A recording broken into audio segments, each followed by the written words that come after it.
sini saja ya. Ini aja. Ya, mari kita bersikap kembali. Namo tassa bhagavato arahato sama sambuddhassa. Namo tassa bhagavato arahato sama sambuddhassa. Namo tassa bhagavato arahato sama sambuddhassa. Dhammam care sucaritan nadang ducaritan care dhamma piti sukang sepi asming loke parang hija. Hiduplah sesuai dengan dhamma, jangan mengikuti cara hidup yang salah. Seseorang yang mengikuti menjalani cara hidup yang benar sesuai dhamma akan hidup berbahagia di dunia ini dan di kehidupan selanjutnya. Selamat malam, terpujilah Sang Buddha. Namo Buddhaya. Namo Buddhaya. Ya, baik para Bapak Ibu, adik-adik sekalian, kita baru saja belajar membaca Pali Wacana yang baik dan benar. Diharapkan untuk terus dipertahankan. Di akhir khotbah ini nanti ada tes terakhir. Ya, diulang lagi terakhir. Nah, dalam rangka menyambut Hari Raya Trisuci Waisak, kurang lebih 1 bulan lagi, para umat Buddha dimanapun berada, wihara-wihara di kota-kota maupun di desa-desa, di pelosok-pelosok, di pucuk-pucuk gunung, wihara binaan Sangga Theravada Indonesia disarankan untuk menyambut perayaan Trisuci Waisak itu supaya menggemakan Waisak dengan gema kebajikan, melaksanakan puja bakti SPD sebulan pendalaman Dhamma. Kalau di daerah-daerah itu dilakukan setiap hari, setiap malam, mereka pada datang puja bakti, baca parita, mendengarkan khotbah Dhamma, diselang-seling. Sesekali waktu baca parita yang agak lama dan artinya dalam basa Jawa dibaca bersama-sama. Sesekali waktu meditasi yang dibuat lama, tidak ada khotbah Dhamma. Sesekali waktu bisa ikut kegiatan Zoom Media Dhamma KBPI Jawa Tengah. Ada Zoom, para biku-biku anggota sangga yang mengisi. Jadi serangkaian acara SPD setiap hari, setiap malam itu tidak membosankan. Ada pula ya wihara-wihara yang mengadakan puja bakti SPD ya diambil cuma sepekan, seminggu pendalaman Dhamma setiap hari juga ada. Ada yang mengambilnya ya, di setiap minggunya, seperti di sini.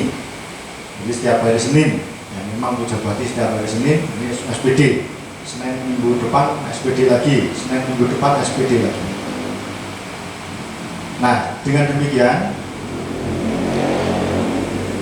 yang terpenting adalah bagaimana kita itu meningkatkan kualitas spiritual, meningkatkan kebajikan dalam rangka menyongsong menyambut Trisuci Waisak.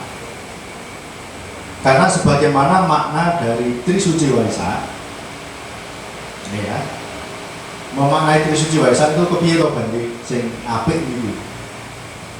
Kita memperingati ada 3 peristiwa suci. Ya. Memperingati apa? Kelahiran, Bodhisattva Siddhartha. 2, pencapaian penerangan sempurna menjadi Buddha. Dan 3, wafatnya parinibbana sang Buddha. Memaknai Trisuci Waisak ini adalah kita itu menggunakan Koco Benggolo, cerminan diri ke dalam diri. Karena ajaran sang Buddha itu supaya apa? Lebih cenderung melihat ke dalam, bukan melihat keluar. Tapi umumnya kecenderungan orang itu malah apa? Seringnya itu ngoreksi, melihat, ngutik-ngutik tonggoni, melihat yang di luar. Iki kudu ini, wah pinter banget. Nah, ngoreksi kesalahan wong liya kuwi. Nah, tapi ajaran sang Buddha itu supaya lebih melihat ke dalam, sebagaimana makna Trisuci Waisak. Sesungguhnya 3 peristiwa Trisuci Waisak ini kita jadikan Koco Benggolo, melihat ke dalam diri, bahwa memahami, memperingati kelahiran Siddhartha Gautama berarti saya juga harus melihat ke dalam, bahwa saya ini sudah lahir. Anda sudah lahir belum? Sudah lahir? Sudah lahir? Nah, sadar enggak sudah lahir? Sadar? Oke, nah ini makna memperingati kejadian yang pertama, bahwa kita harus sadar bahwa saya ini sudah lahir, dan kelahiran kita ini patut disyukuri. Bersyukur enggak sudah lahir jadi manusia, dibandingkan ada yang makhluk berkaki 4, makhluk berkaki 2 yang terbang, makhluk yang tanpa kaki. Mungkin ada makhluk yang lahir di alam peta, di alam neraka. Dan kita beruntung ini, kita lahir sebagai manusia, sebagai wong slawi kayak gue. Beruntung enggak, bersyukur enggak lahir sebagai wanita? Apa pengen lahir jadi pria? Nyatanya sudah lahir kok. Kita nggak bisa mengubah ini sudah lahir, ini dari sononya, dari bentukan-bentukan karma. Kita lahir sebagai manusia ini suatu keberkahan. Karena Sang Buddha mengatakan apa? Kico manusa wakiladu. Kelahiran menjadi manusia itu tidak mudah. Manusia meninggal, mati, belum tentu lahir jadi manusia lagi. Bisa lahir ya di antara makhluk-makhluk yang banyak itu, yang makhluk tanpa kaki, makhluk yang kaki 2, yang kaki 4, yang berkaki banyak, yang makhluk halus. Bisa jadi karena timbulan karma baiknya kurang, tidak lahir lagi sebagai manusia. Dan buktinya, nyatanya kita sudah lahir sebagai manusia. Sangat beruntung, ini patut disyukuri. Sok bersyukur ora sampean niku. Ojo banding-banding ke. Nah, ya. Patut disyukuri. Nah, kita patut beruntung terlahir sebagai manusia yang tidak cacat. Istilahnya ya sempurna lah, sempurna koyok tombol-tombolnya lah. Tombol-tombolnya di kuping loro yo kita punya kuping loro, irung yo duwe yo pokoknya intinya dalam tanda kutip yo lumrah podo karo konco-koncone, tidak cacat, bisa ngrungokke, bisa mlaku tekan kene ya, bisa melihat. Tapi sok dong kuwi ngene, aku ora bante iki yo seneng enggak ketemu bante? Ngurungokke khotbah bante, khotbahe apik. Ya toh, kupinge pengen ngrungokke. Ning delalah matane lho mripate iki kok abot amargane wis ngantuk. Ya. Sok dong kuping ngrungokke perhatian, matane ya ora ngantuk. Ini kok ya sikile iki waduh jan. Wis tuwa ya. Wis rapuh iki ora kena diajak kompromi. Waduh. Bolak-balik ning kamar mandi wae, beseren. Nah, lan sak piturute. Nah, sok begitu. Tapi Anda wajib bersyukur itu adalah Anda itu dikaruniai fisik ini yang sempurna dalam tanda kutip, karena tubuh ini memang syaratnya penyakit. Tubuh ini memang wajar tua, wajar sakit, wajar nanti mengalami kelabukan dan kematian, tidak kekal ya. Nah kemudian kita patut bersyukur karena kelahiran kita yang ada di dusun Slawi, kota Slawi ini, Anda bertempat tinggal di tempat yang sesuai. Apa itu? Bertempat tinggal di tempat yang sesuai kan berkah utama toh? Nah, apa berkahnya? Apakah di Slawi sering ada peperangan? Tidak ada ya, tidak ada demo, tidak ada bom-boman. Di sini ada banjir, bandang, tidak aman ya. Nah ini berarti salah satu berkah utama tuh. Di sini kan dekat ya dengan sekolahan, mau untuk bekal pendidikan, dekat rumah sakit. Nah kalau sakit bisa langsung ke dokter, dekat dengan terminal, dekat dengan pasar.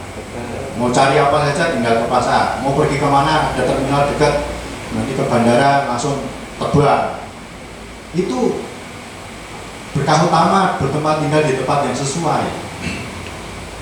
Dan salah satunya lagi bertempat tinggal di tempat yang sesuai adalah keberadaan rumah kita ini, rumah Anda itu, rumahnya itu dekat dengan tempat ibadah, dekat dengan wihara.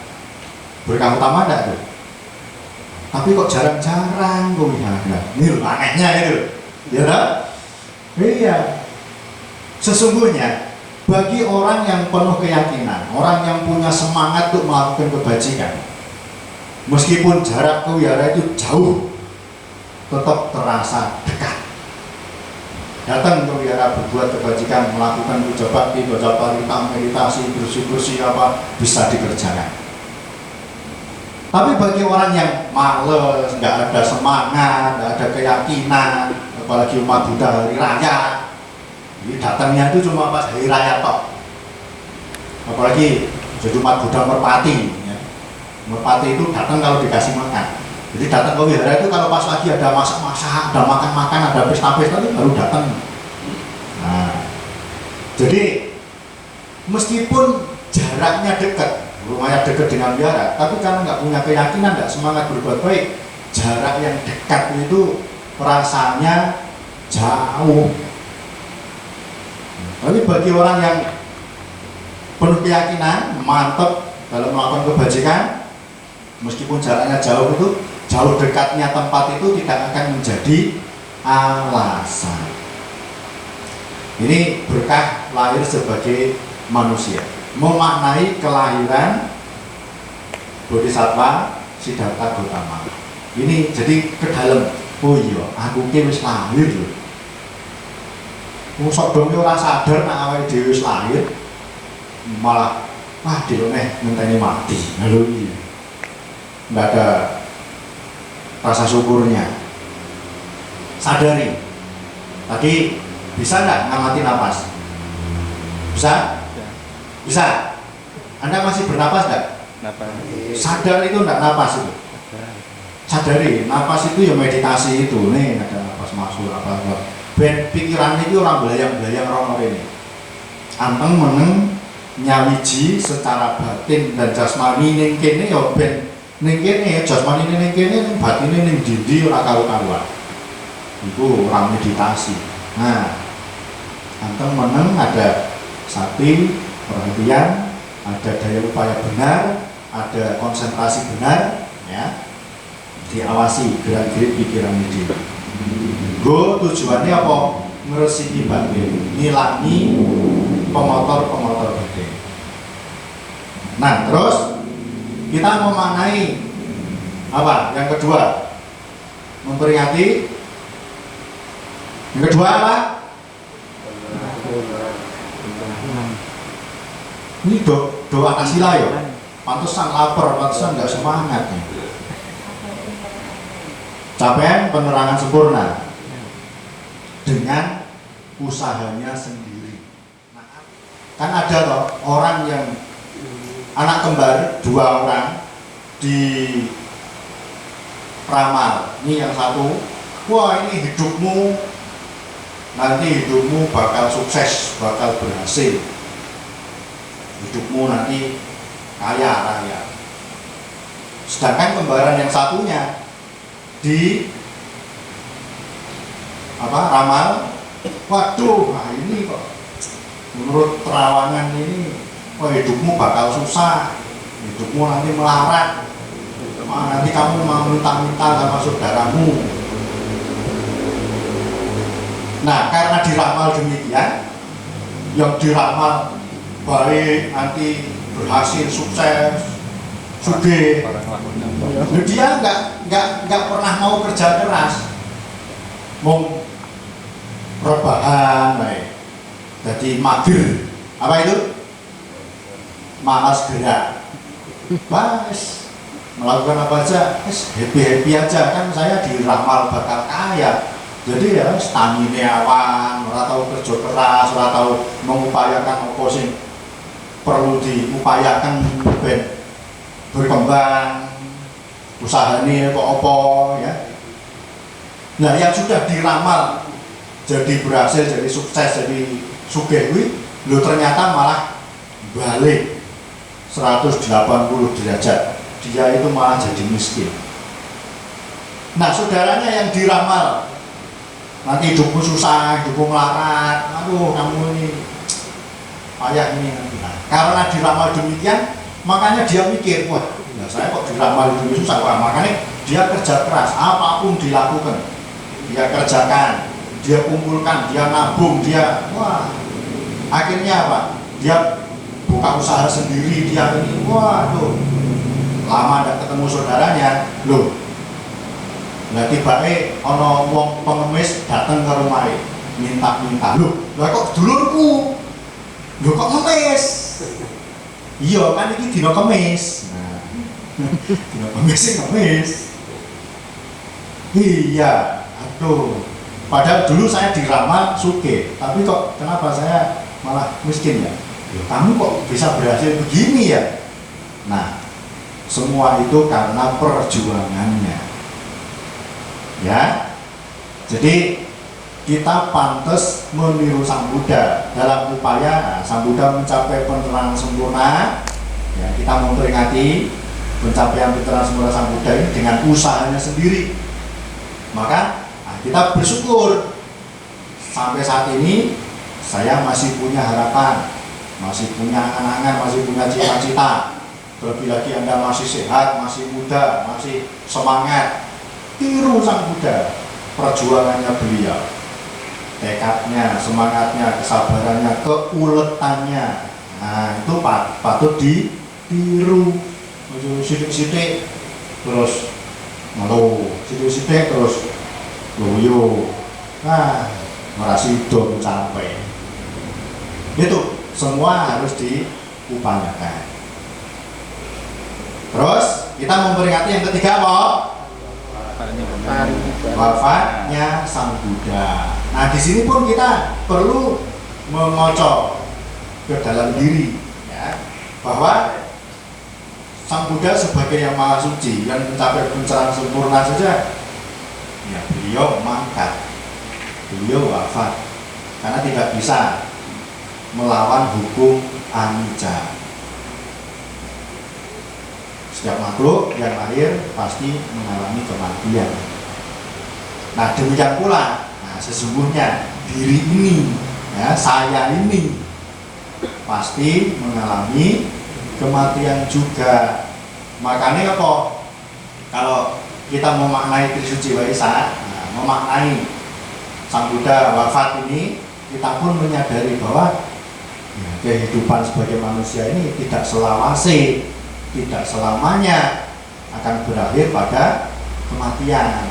Nah, maka apa yang perlu disyukuri ketika lahir, apa yang perlu diupayakan, diperjuangkan dalam mencapai harapan cita-cita yang betul-betul diperjuangkan, dan memahami bahwa semua ini akan ditinggalkan, tidak akan dibawa mati. Dan ya, meskipun belum mencapai kesucian seperti Sang Buddha, ya, setidaknya untuk bekal nanti mati kita itu sudah siap. Sudah siap belum? Belum. Apa persiapannya? Nah, bekalnya apa? Yo gawe kebajikan sing akeh iku sing penting.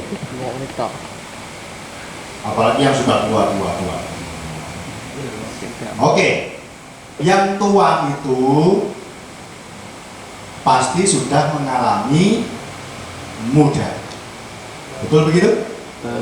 Yang muda kan belum tua, tapi pasti akan mengalami tua. Belum tentu. Tapi belum tentu. Kenapa? Karena ternyata banyak orang yang zaman now mati muda, jadi nggak tua. Ya kan? Kan banyak loh zaman now itu yang muda-muda itu malah disiki sing tua loh. Apa kok mati iki kudu sing tua dhisik? Ora kaya kuwe. Nah, jadi ini Anda jangan takut jadi tua. Orang tua memang sudah pernah mengalami muda. Yang muda akan tua, tapi ingat belum tentu menjadi tua. Yang terpenting adalah Anda jangan takut jadi tua. Takutlah jika Anda mati muda, tapi belum punya bekal apa-apa untuk dibawa mati. Nah, bekale apa? Bekal kebajikan. Awake dhewe cek urip iki ya, cek bernapas jarine mau. Nah, gawe kebajikan sing akeh. Carane kepiye? Nglampahi to dana, sing paling mudah to. Ya praktek sila yang lebih tinggi dipraktekkan, apalagi ini meh waisaan iki do ada sila. Ojo Pancasila wae. No ya, dana, sila, samadhi, panya, kerjakan. Dana, sila, samatha, vipassana, kerjakan. Dana, kedermawanan, sila, kemoralan, pengembangan batin, ketenangan batin, pandangan terang. Nah, samatha, vipassana, kerjakan. Dana, sila, samadhi, panya. Dana, sila, samatha, vipassana. Itu aja tugas kita. Ya, kebajikan macam-macam. Ada pengembangan cinta kasih sayang, kejujuran, sifat-sifat mulia Sang Buddha yang tercermin dalam dasa paramita. Itulah yang semestinya dijadikan pegangan, dihidupkan dalam diri kita supaya menjadi jiwa Buddha itu ada di dalam diri kita. Sang Buddha yang maha suci, Sang Buddha yang maha bijaksana, kita tiru. Sang Buddha yang maha semangat, Sang Buddha yang maha sabar, Sang Buddha yang maha tenang seimbang batinnya, Sang Buddha yang tidak pernah marah-marah. Kita tiru tekadnya, pelepasannya, apalagi itu. Pokoknya yang tercermin di dasa paramita itu patut dikembangkan dalam diri kita. Itu caranya supaya menjadi pengikut Sang Buddha, bukan hanya pemeluk Sang Buddha. Anda beragama Buddha ini menjadi pengikut Sang Buddha atau jadi pemeluk Sang Buddha? Pemeluk atau pengikut? Pengikut. Tenane. Karena pengikut dengan pemeluk itu beda. Pemeluk itu hanya menggunakan agama Buddha, menggunakan Sang Buddha itu hanya jika diperlukan saja. Hanya kalau jika ingat saja. Baru dipeluk. Kayak Anda punya bantal peluk, punya boneka peluk, itu kan dipeluk kalau pas tertentu saja toh. Nah makanya kalau pas hari raya baru datang, kalau pas ada ulang tahun biara masak-masak baru datang, kalau ada tamu besar, wah baru nampak, ini buka saya, ini saya pengurusnya. Itu kalau lagi ada tamu-tamu besar, itu baru menampakkan dirinya. Jangan begitu. Nah jadi itu pemeluk. Tapi pengikut, nah karena menjadi pengikut Sang Buddha, meskipun Sang Buddha sudah lama parinibbana, karena kita merasa menjadi pengikut, kita merasa punya kewajiban untuk melaksanakan dhamma ajarane Sang Buddha. Paham? Mengikuti jejak-jejak beliau, gitu, ya. Dengan cara apa? Ya, dhamma ajarannya Sang Buddha itulah dilakoni. Kita jangan hanya berhenti sampai pada ilmu tahu, tapi harus ditindaklanjuti dengan ilmu laku. Paham? Baca parita tadi itu sudah dikasih tahu, itu baru ilmu tahu, baru mengerti, memahami. Mosok dong malah ora paham barang. Iki maksudnya apa? Iki artinya apa lah? Nak kowe maca parita iku beda, maknane ya iso dadi beda. Makane kowe parita kuwi kon sing sesuai tanda baca. Ngono maksudnya lah ya. Nah, terus dipahami iku artinya apa, maknane apa. Nah, ini baru ilmu tahu. Tapi jangan berhenti di situ. Ajaran Sang Buddha itu ngilmu laku. Ngilmu itu kelakone kanthi laku. Tahu krungu perani pepatah Jawa kuwi? Tahu ya? Nah, kayak kuwi. Ngilmu laku. Ajaran Sang Buddha itu ngilmu laku. Meditasi itu apakah hanya teori? Duduk nanti mencapai kesucian, mencapai jana, mencapai ketenangan. Wes, meditasi ayo duduk, jago. Nah, coba pikirannya ojo rono rene, ojo belajar-belajar, konsentrasi, pusat fokus. Nah, pas masuk apa keluar. Sadari fisik jasmani ini yang fisik ini anicca, fisik ini duka, tidak memuaskan. Fisik ini anatta, hanya gabungan dari unsur-unsur. Supaya pemotor batin kesombongan, iri, benci, serakah, hawa nafsu, kesenangan indera luntur dipahami. Jadi dalam pengembangan apa? Kaya Nupassana, pahami perasaan hanya sebagai perasaan. Ini perasaan bukan milikku. Namanya Wedana Nupassana, ada Citta Nupassana, ada Dhamma Nupassana, fenomena-fenomena batin ini dipahami itu dalam pengembangan apa itu? Bukan hanya ketenangan batin, pandangan terang, supaya melihat sebagaimana adanya.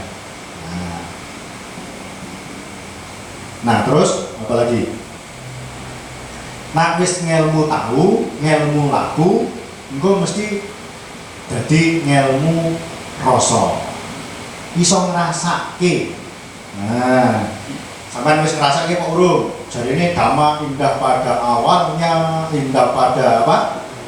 Pertengahannya, indah pada akhirnya. Sudah merasakan belum keindahan dhamma itu?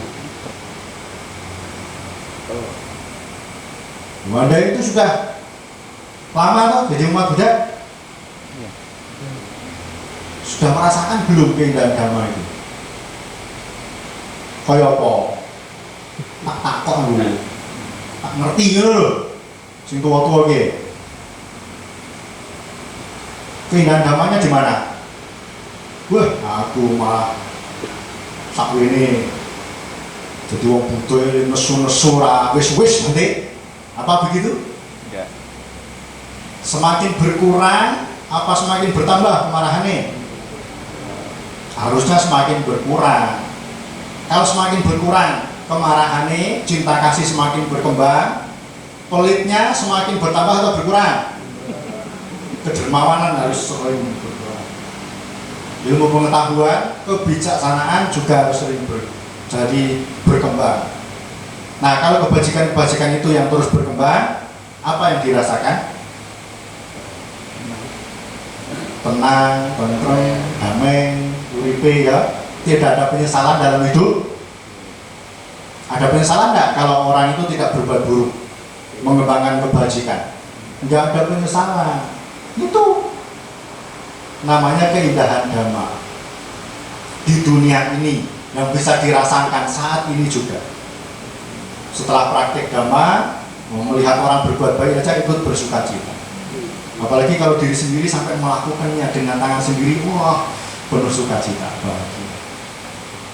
Setelah meditasi pun, wah betul-betul ini dirasakan ketenangannya, ketentraman, kedamaian batinnya ini, wah merasakan. Itu namanya ngelmu tahu, ngelmu laku, ben iso jadi rasa. Keindahan dirasakan. Di dunia ini sebagai manusia, bahkan ya karena kehidupan manusia ini tidak kekal, berakhir pada kematian, harapannya ya bisa lahir di alam surga, di alam bahagia, di alam dewa. Indah pada pertengahannya. Dan indah pada akhirnya sesungguhnya apa? Indah pada pencapaian akhir juga. Apa itu? Mencapai nirwana, nibbana di dunia ini juga. Ini nibbana itu bukan nanti setelah mati, bukan, bisa dicapai saat ini juga. Buktinya siapa? Murid-murid Sang Buddha, para biku yang mencapai arahat itu, yang menjadi sawaka Buddha itu kan mencapai nibbana di dunia ini juga. Pencapaian akhir juga bisa dicapai. Dalane wis diterangke. Ada apa itu? Jalan mulia berusul 8. Sila sama hanya dikerjakan. Kenapa? Sang Buddha hanya menunjukkan jalan. Sang Buddha hanya mengajarkan sang jalan. Engkau sendirilah yang harus berusaha. Oke. Para Bapak Ibu sekalian, itu memaknai Trisuci Waisak dari kelahiran, bodhisattva, pencapaian penerangan sempurna, dan wafatnya beliau. Mari kita bercermin diri, kita sadari, kita patut syukuri bahwa kita sudah lahir di dunia ini sebagai manusia. Kita punya harapan, punya cita-cita, punya impian, perjuangkan itu supaya tercapai. Kita memaknai wafatnya Sang Buddha, kita paham diri sendiri juga akan mengalami kematian. Maka semasa masih hidup, kita hendaknya terus mengembangkan kebajikan, tidak melakukan keburukan, berupaya mensucikan pikiran sendiri dengan praktek dana, sila, samadhi, panya. Dana, sila, samatha, vipassana. Kedermawanan, pemoralan, ketenangan batin, pandangan terang patut dikembangkan. Terima kasih atas perhatiannya. Selamat menyambut Hari Trisuci Waisak 2567 ya, dengan tema memperkokoh moral, membangun kedamaian bangsa. Memperkokoh pemoralan, membangun kedamaian bangsa. Ya, memperkokoh moralitas, membangun kedamaian bangsa. Jadi dalam upaya membangun kedamaian bangsa harus dimulai dari diri kita sendiri masing-masing untuk memperkokoh moral. dengan menjalankan sila. Terima kasih, terus semangat, semoga Anda maju di dalam agama. Akhir kata, sabi sata bawantu sukitata, semoga semua makhluk hidup berbahagia. Sadu.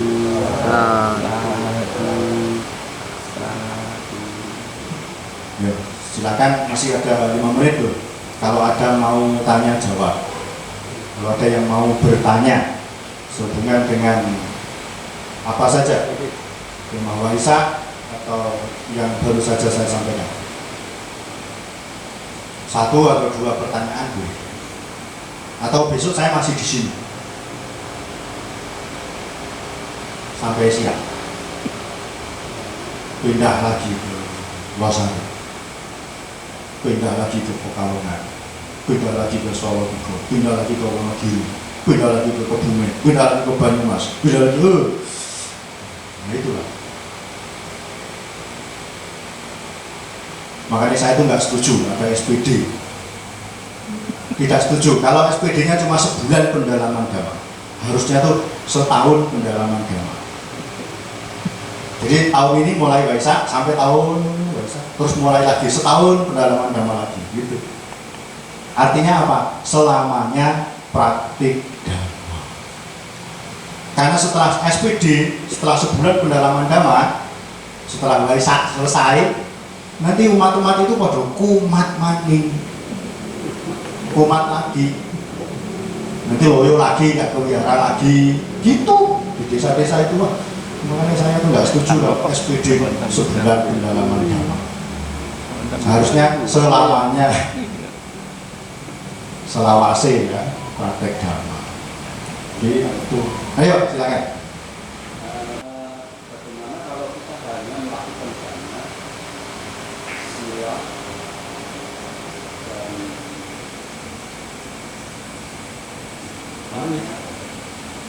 samadhi kita nggak melakukan, apa yang akan terjadi? Sila sama dipanya, jalan mulia berusur 8 ya. Itu adalah satu kesatuan, ibarat tangan, kaki, tubuh. Nah, kalau nggak ada satunya gimana? Cacat. Dan ya nggak bisa, artinya kurang dalam kesempurnaan mencapai nibbana. Sang Buddha sendiri, jalan untuk mencapai kesuciannya itu apa? Ya praktek samadhi, ketenangan, samatha, pandangan terang yang beliau capai dengan usahanya sendiri di pasana. Itu yang beliau praktekkan. Jadi moralitas itu sebagai dasar, sebagai cagar, samadhi ya baik ketenangan, panya ini mengarah pada vipassana, pandangan terang. Ini satu kesatuan. Jadi apa ya, beriringan. Jadi jalan mulia berusur 8 jangan diartikan 8 jalan utama. Sehingga kalau 8 jalan utama, ya saya milih yang jalan ini saja. Saya milih yang jalan dana saja dan jalan sila saja, yang samadhi lah saya enggak. Ya enggak bisa begitu. Ya saya samadhi saja, sila bolong-bolong, nggak pernah dana juga, terus kebiru. Ya artinya kalau diberikan perumpamaan itu, ya ibarat kaki, tangan, badan, itu satu kesatuan sehingga bisa sempurna. Dalam menempuh jalan ini tidak bisa diambil salah satu-satunya, karena semua itu akan saling menopang, akan saling menguatkan. Sama sila akan memperkuat samadhi, samadhi akan memperkuat kebijaksanaan. Wong bijaksana itu ya mesti engko morale itu dadi becik karena bisa memahami baik buruk, mana yang pantas, mana yang tidak. Nah, sehingga nanti akan terus apa ya, saling menopang satu sama lain. Begitu ya. Gitu. Jadi nggak bisa nah itu kan 8. Saya maunya yang 6 saja, yang 2 enggak. Saya maunya yang 1 saja lah, ya. Dana yang muda. Nah, tidak begitu. Ya kita sambil pelan-pelan lah ya, pelan-pelan kita ya praktekkan ajaran Sang Buddha itu, meskipun sedikit, meskipun tidak banyak pengetahuan dhamma yang kita baca, yang kita pelajari. Tapi kalau sambil ngilmunya itu tidak hanya ngilmu tahu tadi, sambil ngilmu laku, nanti juga akan tiba pada saatnya itu kita juga mencapai seperti yang Sang Buddha capai. Begitu, dan jangan merasa rendah diri. Kita harus percaya diri. Sang Buddha bisa, saya ya bisa. Anda bisa itu loh, Angulimala itu loh. Nah, bisa. Angulimala yang mateni gitu ya, bisa. Nah, saya nggak mateni, nah, bisa lah. Itu banyak kan murid-murid Sang Buddha itu yang awalnya kan juga moralitasnya buruk, tapi dengan upaya menggantikan dengan kebajikan, meditasi, ada yang jadi bikuni, ada yang jadi biku. Nah, dengan jalan mulia Busu 8 mencapai juga. Jadi jangan berkecil hati. Tidak harus juga yang mencapai kesucian itu jadi biku, bukan juga. Umat rumah tangga juga bisa. Gitu. Oke, sudah. Yuk, bareng-bareng ya. Jayanto Mule Satyanang Diwadano Ewang Tuang Wijayo Hoi Jaya Sujaya Manggale Aparajita Palangke Sise Patawipokare Abhiseke Sabba Buddhanang Agapato Pamodati Sunakhatang Sumanggalang Supabhatang